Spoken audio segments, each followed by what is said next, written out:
오늘 본문은 요한복음의 에필로그에 해당하는 마지막 장의 두 번째 장면입니다.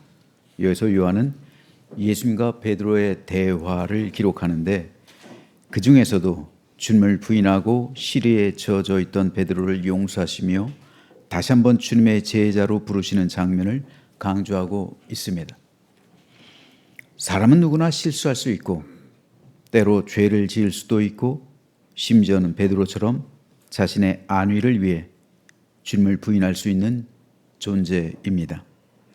그러나 그 순간에 낭만과 시리에 빠져 좌절한 채 인생을 끝내느냐, 아니면 다시 일어나 예수님의 은혜에 응답하며 자신의 생명을 주님께 드리는 삶으로 나아가느냐에 따라 전혀 다른 결말로 나타나게 됩니다.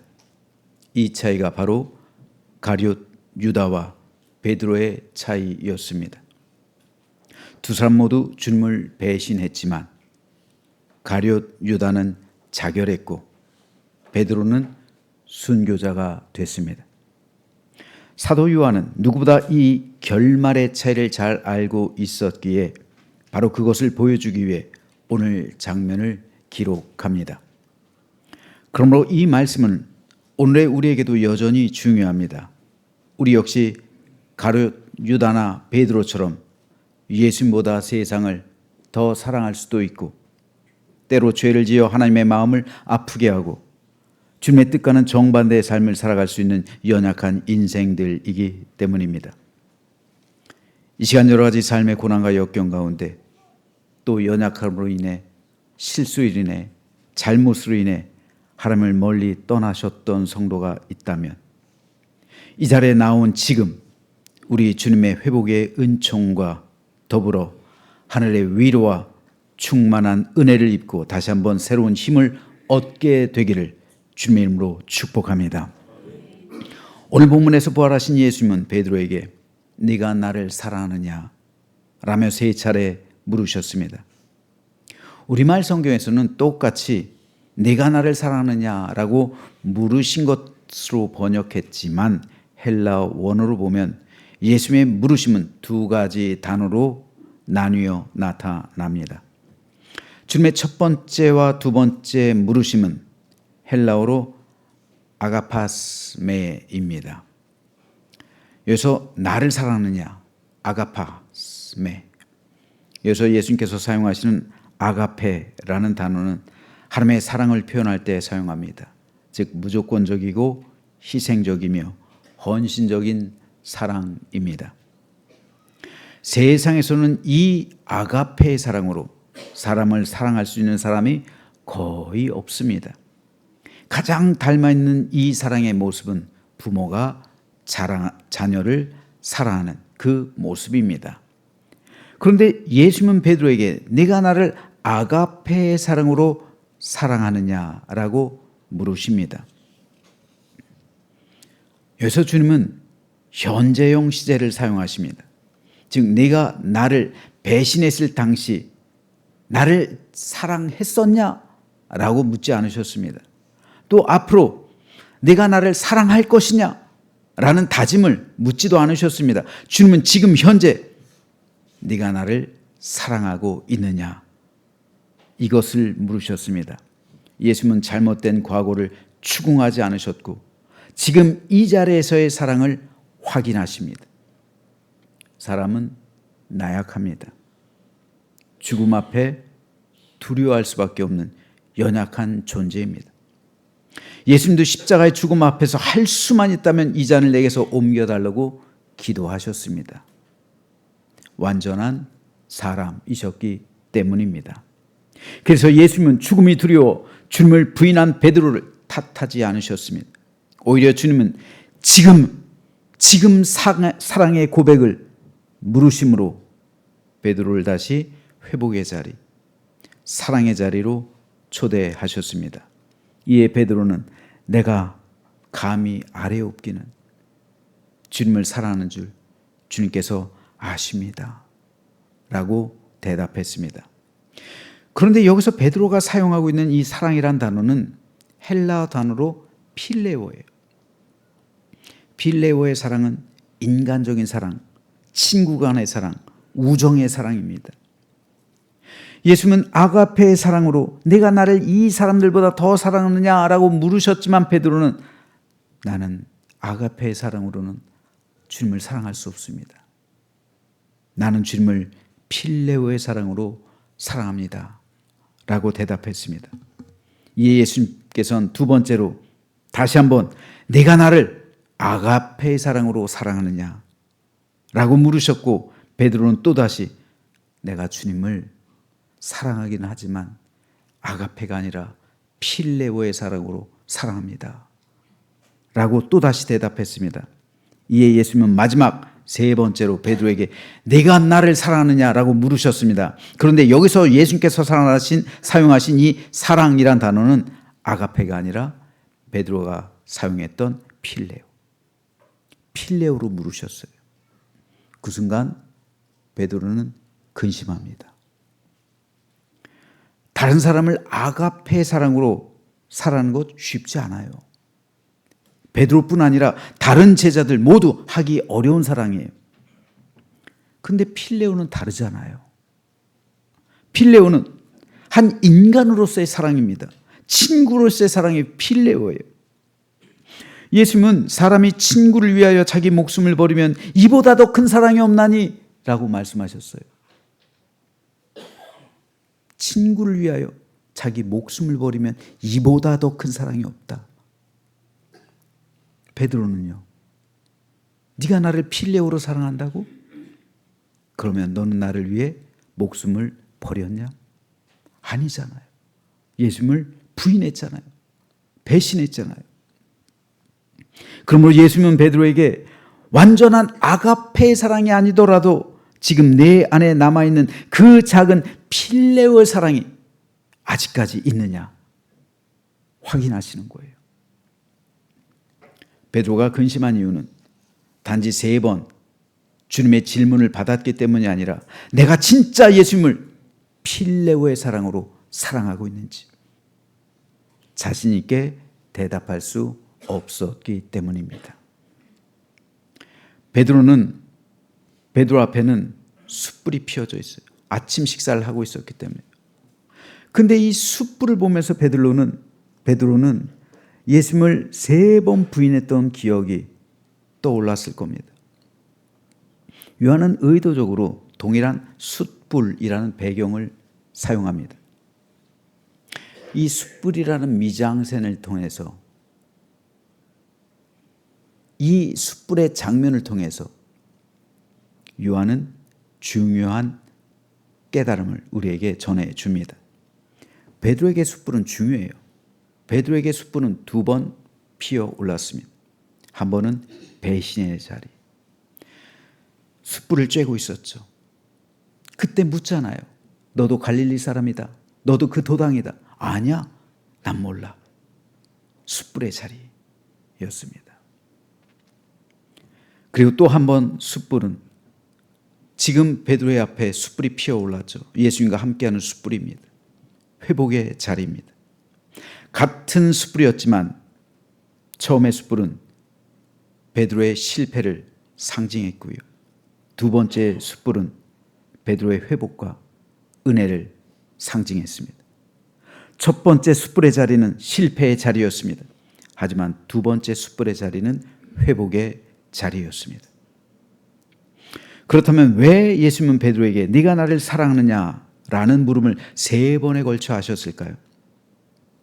주님을 부인한 베드로를 다른 제자들 앞에서 공개적으로 망신 주려 하기 위함이었을까요? 전혀 그렇지 않습니다. 그 반대입니다. 예수님은 다른 제자들 앞에서 예수님을 부인했던 베드로를 다시 세워주기 위해서 3번에 걸쳐 나를 사랑하느냐 라는 질문을 하셨습니다. 이 사건을 계기로, 이 물음을 계기로 베드로는 예수께 용서함을 받고 다시 한번 예수님의 제자로 부르심 받게 되었습니다. 그래서 예수님은 베드로에게 내 양을 먹이라, 내 양을 치라, 내 양을 먹이라는 목양의 사명을 주셨습니다. 그러므로 주님의 이 물음은 실패한 베드로에게 임한 회복의 물음입니다. 회복을 위한 물음이에요. 제자의 자격을 잃은 베드로에게 제자로서의 회복을 주셨고, 리더의 자격을 상실했던 사람을 다시 리더로 세우신 물음이었습니다. 결국 베드로는 순교자가 됐습니다. 순교하면서도 예수님처럼 편안히 죽을 수 없다며, 정자세로 죽을 수 없다며 굳이 십자가에 거꾸로 매달려 순교했습니다. 예수님의 용서가 한 영혼을 구원했을 뿐 아니라 그를 순교자가 되게 했습니다. 예수님의 세워주심이 교회를 세우게 하셨고 수많은 영혼을 살리게 만드셨습니다. 예수님께서 주신 사명으로 죽음을 두려웠던 베드로가 죽음이 두려워서 예수님을 부인했잖아요. 이제 기꺼이 자기 목숨을 주님께 드리는 순교자가 되었고요. 터툴리안의 말처럼 순교자의 흘린 피는 교회의 씨앗이 되었습니다. 그렇다면 오늘 저와 여러분은 어떻습니까? 또 우리 교회는 어떻습니까? 누군가 나를 배신할 때가 있어요. 믿었던 사람. 그가 나를 등져버릴 수 있습니다. 그럴 때 우리는 분노하기 마련입니다. 다신 보고 싶지 않고요. 외면하고 싶고 복수하고 싶고 그 사람 원망하며 그 사람이 안 되기를 바라는 것이 사람의 본성입니다.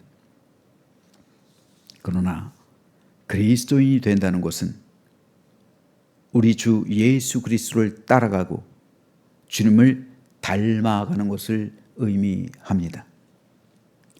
따라서 오늘 우리는 베드로를 다시 세워주는 예수님의 모습을 통해서 나 자신에게 물어야 합니다. 나는 과연 한 번이라도 나를 배신한 사람에게 너는 지금도 나를 사랑하니? 라고 물어본 적이 있습니까? 우리는 과연 나에게 아픔을 주고 나와의 관계가 틀어진 사람을 향해 용서와 화해의 손길을 내밀어 본 적이 있습니까? 예수님은 누구든지 나를 따라오려거든 자기를 부인하고 자기 십자가를 지고 나를 따를 것이니라 라고 말씀하셨습니다. 제자됨의 조건은 세상적인 것이 아닙니다. 주님의 제자가 된다는 것, 세상에 부에 있지 않아요. 명예에 있지 않습니다. 학식에 있지 않아요. 자기를 부인하고 자기 십자가를 지는 사람만이 주께서 부르신 제자입니다. 주님처럼 베드로를 용서하는 것이 자기를 부인하는 거예요. 이것은 내 본성을 거스르는 겁니다. 자기를 배신했던 사람을 다시 자기 제자로 삼으시는 것, 이게 자기 십자가에 얼마나 아플까요? 쉬운 일 아닙니다. 오늘 우리 역시 마찬가지입니다. 우리 교회가 어떻게 부흥하고 성장할 수 있을까요? 바로 저와 여러분이 예수님의 제자가 되면 됩니다. 교회 부흥이 끝난 게 아니에요. 교회 부흥이 끝난 게 아니라 제자 되는 사람이 적어진 거예요. 주님의 제자가 적어지고 있어요. 주님을 위해 살아가는 사람이 적어지고 있단 말입니다. 그러면 저는 우리 모두가 자기를 부인하고 자기 십자가를 지고 교회와 성도를 온전히 섬기게 되고 이로써 올 한 해 동안 큰 부흥과 성장을 이루게 되기를 주님의 이름으로 축복합니다. 다음으로 예수님께서 베드로에게 네가 나를 사랑하느냐라고 물으신 두 번째 중요한 이유는 사명의 시작이 예수님에 대한 사랑에 있기 때문입니다. 사랑은 사명의 근원입니다. 사랑이 사라지면요, 사역은 짐이 돼요. 사랑이 식으면 봉사는 의무가 됩니다. 하지만 사랑이 회복되면 사랑은 생명이 되고요, 봉사는 기쁨이 되는 거예요. 그래서 예수님은 베드로의 사랑 고백을 먼저 확인하신 겁니다. 네가 나를 사랑하느냐? 확인하시는 거예요. 지금 네가 나를 사랑하고 있느냐? 지금 오늘 우리에게도 묻고 계시는 거예요. 내가 주님을 사랑해야 그때 비로소 주님께서는 사명을 주셨어요. 내 양을 먹여라. 내 양을 쳐라. 사명의 시작은 예수님에 대한 사랑에서 시작해야 합니다. 저는 왜 목회자가 되었을까요? 여러분 왜 교회에서 직분을 맡게 되었을까요? 예수님을 사랑하기 때문입니다. 예수님을 사랑하기 때문에 예수님께 사랑의 고백을 드리는 거고요. 이를 통해 예수님께서 내 양을 먹이고 내 양을 치라는 사명을 주신 거예요. 그러므로 이 사랑은 현재성이에요. 제가 목회를 시작한 지 어느덧 20년이 훌쩍 넘었어요. 30년이 다 돼갑니다. 근데 그때 내가 받았던 사명, 그때 내가 뜨겁게 주님을 사랑했어요. 주님을 사랑하기 때문에 그때 현재 나를 목사로 불러주셨군요. 이 은혜 갚겠습니다 하고 목회에 헌신했습니다. 근데 그 사랑이 식었다면요, 지금 목회는 직업이 되는 거예요. 좀 심하게 말하면 돈벌이 수단이 되는 거예요. 사랑이 없으면요, 예수님에 대한 사랑이 없으면요. 모든 것의 시작은 예수님에 대한 사랑이에요. 사명보다 사랑이 먼저입니다. 직분보다 예수님에 대한 사랑이 먼저입니다. 사랑 없는 사역은 직업이 돼요. 하지만 사랑이 여전히 유지되는 사역은 목양이 되는 거예요. 사랑 없는 직분은 권위가 돼요. 하지만 사랑과 함께하는 직분은 돌봄이 됩니다. 예수는 에베소 교회 성도를 향해서 요한계시록에서 그러나 너를 책망할 것이 있나니 너의 처음 사랑을 버렸느니라. 그러므로 어디서 떨어졌는지를 생각하고 회개하여 처음 행위를 가지라. 만일 그리하지 아니하고 회개하지 아니하면 내가 네게 가서 네 촛대를 그 자리에서 옮기리라. 무서운 경고의 말씀을 주셨습니다.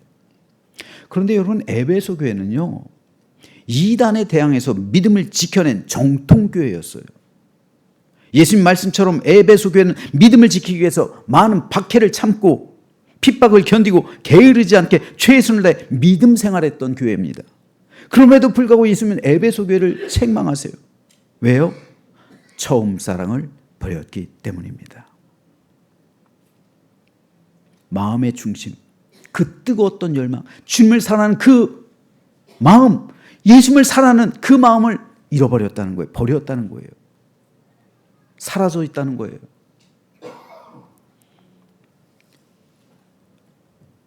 에베소 교회가 믿음이 없는 교회가 아니에요. 그런데 예수님께서 뭐라고 말씀하십니까? 회개하지 아니하면 내가 네게 가서 내 촛대를 그 자리에서 옮길 것이다. 다시 말해서 교회를 옮길 것이라는 말씀이에요. 믿음이 없어서가 아니에요. 예수님에 대한 사랑이 없기 때문에요. 사랑이 없는 믿음은 외식화된 믿음이에요. 즉 외식하는 믿음이란 말입니다. 위선적이란 말이에요. 예수님께서 그토록 책망하셨던 바리새인들의 믿음, 사랑을 잃어버린 믿음, 긍휼이 없는 믿음, 자비가 없는 믿음, 하나님의 마음을 잃어버린 믿음, 그건 외식하는 믿음, 위선적인 믿음이란 말이에요. 그러니까 내가 내 촛대를 그 자리에서 옮길 것이다. 교회를 이전할 것이란 말이에요. 없앨 것이란 말씀입니다. 이 끔찍한 경고의 말씀을 주시는 거예요. 예수님은 제자를 삼으실 때 능력을 묻지 않으셨어요. 그랬더라면 예수님의 제자가 될 수 있는 사람들 없었을 겁니다. 예수님은 사랑을 물으시는 거예요. 지금도 여전히요. 그래서 요한은 하나님은 사랑이시라. 사랑 안에 거하는 자는 하나님 안에 거하고 하나님도 그 안에 거하시느니라 라고 고백했습니다. 교회가 임마누엘의 하나님, 우리와 함께 하시는 하나님을 경험하기 위해선 그러므로 사랑으로 충만해야 합니다.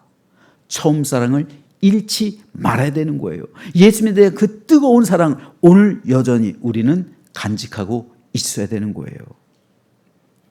예수님은 오늘도 우리에게 여전히 내가 지금도 나를 사랑하느냐 물으십니다.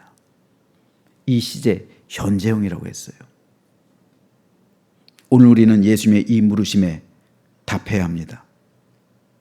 왜 저는 목사가 됐을까요? 그때 주님을 사랑하는 마음, 지금도 있느냐는 거예요. 왜 여러분에게 하나님께서 장로와 권사와 집사의 직분을 맡기셨을까요? 그때의 감동이 지금도 유지되고 있느냐는 거예요. 그 사랑을 날마다 확인하는 사람에게 날마다 새롭게 하시는 하나님의 은혜가 임하며 그때 새롭게 주어지는 사명이 오늘 우리를 새롭게 만드는 겁니다. 그러면 이 시간 제가 예수님을 대신해서 저 자신과 여러분에게 묻겠습니다. 한번 진솔하게 대답해 보시길 바랍니다. 베드로의 심정이 되어서 한번 묻겠으니 여러분 한번 대답해 보십시오. 사랑하시는 성도 여러분, 여러분은 지금도 예수님을 사랑하십니까? 그렇다면 각자의 처소에서 예수님의 어린 양을 돌보시길 바랍니다. 사랑하시는 성도 여러분, 여러분은 예수님을 오늘도 진심으로 사랑하고 있습니까? 그렇다면 우리 교회에서 지쳐있는 주님의 양들을 세워주시길 바랍니다. 사랑하는 성도 여러분, 여러분은 오늘도 진실과 정직으로 예수님을 사랑하십니까? 그렇다면 여러분 주변에서 힘들어하는 주님의 어린 양들과 함께하며 그들의 상처를 보듬어주고 그를 위로하고 격려함으로 오늘의 베드로가 되게 세워주시길 바랍니다. 오늘 예수님은 주님을 사랑한다고 고백한 우리 모두에게 베드로에게처럼 새로운 사명을 주신 줄로 믿으시길 주님의 이름으로 축복합니다. 그러면 이제 여러분 사명의 자리로 나아가십시오. 주님을 사랑한다고 고백하는 그 믿음 가운데 임하시는 우리 주님의 위로와 회복의 은총과 더불어 이제 주님께서 맡겨주신 사명의 자리로 나아가십시오. 그래서 하나님께서 여러분에게 맡겨주신 교회를 온전히 세우시길 바랍니다. 그 과정 가운데 우리는 눈물도 흘릴 것입니다. 때로는 오해도 받고 상처받고 낭망할 때도 있을 겁니다. 그러나 여러분이 흘린 눈물과 땀과 헌신은 결코 헛되지 않을 줄로 믿습니다. 그것이 교회의 씨앗이 될 줄로 믿습니다. 그것이 다음 세대의 생명이 되고 하나님 나라의 열매가 되어 맺히게 될 줄로 믿으시길 바랍니다. 그러므로 오늘 우리에게 임하시는 하나님의 위로하심과 회복해 하심의 은총과 사랑이 여러분의 삶과 가정과 교회 위에 충만히 임해서 참된 감사와 기쁨으로 가득한 복된 사순절 아침이 되시길 주님의 이름으로 축원합니다. 기도하겠습니다.